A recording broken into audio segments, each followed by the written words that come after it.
तर विषय काय झालेला माहिती आहे, शिवजयंती दिवशी लई भयानक गर्दी होती आणि दुकानात पण गर्दी झाली, म्हणून मी गाडीची किल्ली चुकून गाडीलाच विसरून आलेलो.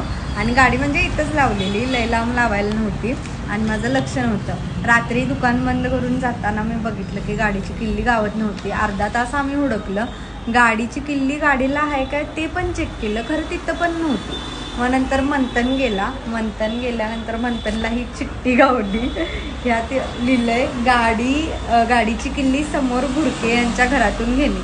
म्हणजे तिथं भुरके काका एक आहेत, त्यांचं आडनाव भुरके आहे, त्यांच्या घरात त्यांनी किल्ली दिलेली. आणि ह्यानं वाचला मंथननं आणि ती लगेच जाऊन किल्ली घेऊन आली.